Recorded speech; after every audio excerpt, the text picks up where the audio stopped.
Today I'm speaking to one of Australia's most famous and most brilliant TV personalities, Andrew Denton. Thank you very much for talking to me today. Elaine, it's a pleasure. You grew up in New South Wales and changed schools quite a bit when you were young. You even attended some religious schools. Did this constant moving around affect your childhood at all in terms of schooling or relationships or anything? No, not so much.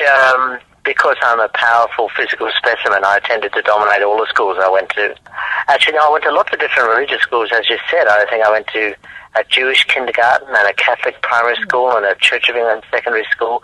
And what that really meant is I came away not believing in any particular religion. Yeah, I was going to ask, what religion do you prefer? None, which sounds Catholic. I don't mean that kind of none. There's no religion I subscribe to. What were your hobbies as a child? Well, briefly stamp collecting, but that was too physical for me. My main hobby was to go into the backyard and kick a football around endlessly by myself. And I used to play games of football by myself. I was entire teams of people tackling myself. Did you have any siblings? I had two sisters, one older, one younger, and my main and full-time job as a brother was to make their life difficult. What is your educational background? Well, I did all the usual schooling, and I got a moderate pass in what was called the TAE, which is in Western Australia. That qualified me to go to a place called Mitchell College in Bathurst in New South Wales, where I did a Bachelor of Arts and Communications, a BA, which I always maintained stood for bugger all, because it didn't qualify me for anything, but gee, I had a good time. You started your career on Triple M Radio in Sydney, writing for Doug Mulray, who is obviously a radio personality. You then became a regular guest on the show as Andrew the Boy from Indoor Cricket. Do you prefer radio or television? Radio is a lot more fun than television, and it's a lot more genuine because you're talking with your audience, not just to them. But radio doesn't have half the impact of television, so if you really want to get an idea to fly, television's the better place to do it. Do you prefer being a guest or a host? Neither, really. I prefer being absent. Does that make sense? Yeah, it does to me. It's a very good question. Does that make sense? Look, it does to me. Well, you've been on TV for 6 years. I gather you'd sort of enjoyed it a little bit, wouldn't you? Oh, yeah, I did. But, no, generally, what I mean by that is I actually, despite the fact that I spent a lot of my career in public, prefer not to be in public. I'm going to actually ask you to hum a little bit for the next question. How did you come up with that catchy tune for enough rope? Oh, I can't even think of it. No, I got the Gogoodman transfer made, you see, which is the show I produced. So I've lost enough rope.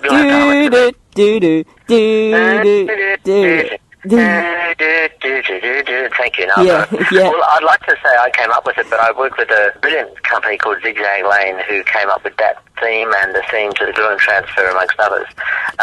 Sadly, I have not a single musical bone in my body. During your time on Enough Rope, you interviewed a lot of incredible people, from Jerry Seinfeld and Elton John to Bill Clinton, Steven Spielberg and Bono. Is there one interview that has left you with a special experience or memory? Yeah, there were a couple, but not with the really famous people. There was an American author called Lee Stringer. I'll keep the story short, but he basically was a crack addict living underneath a railway station platform in New York. And by an extraordinary series of events, he ended up becoming a celebrated author. And he'd led a very, very hard life and lost almost everything along the way. And I remember asking him if he could go back to Lee Stringer at age 17, what would you tell him? And remember, he'd had a terrible, hard life. He said, I wouldn't tell him anything. I wouldn't tell him to change anything because everything we do makes us what we are. And he said, I'd just tell him to keep going. And I thought that was a really lovely way of looking at life. Was there anyone that was particularly inspirational for you? Well, he was. There was a woman called Annie Robinson. We made a documentary about some women with breast cancer, and she only died last month, in fact. And she was inspirational in the way she approached her life despite incredible illness. She was so positive and so determined to do things for other people, and she was that overused expression of life force, so she was inspirational. You have also done some controversial Australian interviews with people like Wayne Carey, Mark Latham and Pauline Hanson. And I can even add in there, he's not Australian, but Gordon Ramsay, who is still controversial for his technique. What did you gain from them, and were there any repercussions? Well, they were all very different. I mean, Wayne Carey was massively watched, and people had very, very strong opinions about him. And what I gained from that, I guess, was that I was struck by how many people, because they hated Wayne Carey or what they knew of Wayne Carey, would rather see him condemned to to a lifetime of misery and failure than extend any kind of charitable wish that he might improve himself. Mark Latham, what I got from that is that he was a very, very intelligent and capable man who emotionally was not suited to high office. Pauline Hanson, the main impression I got out of Pauline is that she wasn't a witch, as many people portray her, but she probably wasn't very bright, and that was the biggest strike against her holding high office. And Gordon Ramsay, he's a great self-promoter.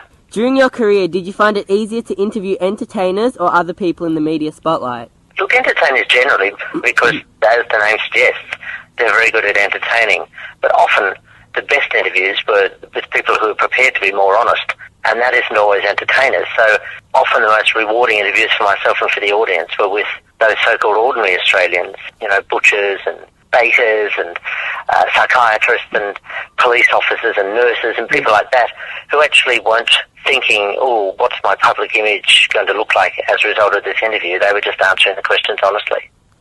And just while I'm on your show, do you have any background training on your interview technique? Because what I like about it is that it covers their whole life. So have you practiced that at all before you started? Well, I guess you practice it on the job. I mean, I've been doing interviews for 20 years, and you learn as you go along. And I work with a very talented group of people who really help me prepare those interviews. But it's funny, Elaine, it doesn't matter how much you know or think you know, you still stuff it up. And I still would walk away from interviews thinking, why did I do that, or why didn't I do that? I think the moment you stop learning is the moment you think you know what you're doing. Your wife, Jennifer Byrne, who also works on television, has won a Logie for a Paul Keating story on the program Sunday. What role has she played in your career? Oh, plenty. She's the smart one in the family, and she often gives me feedback on when I'm trying to work things out, or she'll point out if I'm getting cranky, which means I'm working too hard. And she is as any great partner is. She's the person I can turn to no matter what's going on, good or bad, and still have a great time with. And the fact that she's worked in the industry is incredibly useful because she knows what the pressures are, and I can really use her as a judge and a sounding board. What are your career highlights so far? You know what, I've had many, and I've been very lucky because of that. Where to start? I think calling the State of Origin on football with the 12th, on Triple M with the 12th man, being live at a federal election in the tally room in Canberra and upsetting almost everyone. Hosting the Logies the first time was a blast because it was such a risky thing to do, and it was really exciting. Interviewing Bill Clinton because of the pressure of it, and I found that really interesting. Seeing the Gruen transfer go to air and work, that was very exciting. I reckon per square inch, I would be one of the luckier people in Australian television in terms of the things I've had the chance to do. I read a while ago somewhere that you were making a new show to try and find some young talent for television. Can you tell me anything about that? Not a great deal, other than we have found that talent, and the show will be on air later this year, but it's still top secret. I can't even tell myself. Damn. What are your other plans for the future? Well, I probably intend to live for about 30 years and then die. Any other specifics? You wanted specifics. 30 years isn't a long time. Well, it is when you're 49. Okay. Which is what I am. It's not at your age, but it sure is for me. No, look, I'm working on all sorts of television ideas, and somewhere down the track I hope to write a book about the history of Antarctica. Do you find life hard because it's so busy? Yeah, look, sometimes I work too hard, but I've got a very full and rich life, and at 49 I'm kind of in the prime, so I don't intend to work this hard the rest of my life. But no, I feel very blessed, actually. Andrew Denton, thank you very much for talking to me today. I know you're very busy, but I appreciate it very much. It's my pleasure, and can I say the question, does that make sense, is one of the better ones I've been asked. Thank you.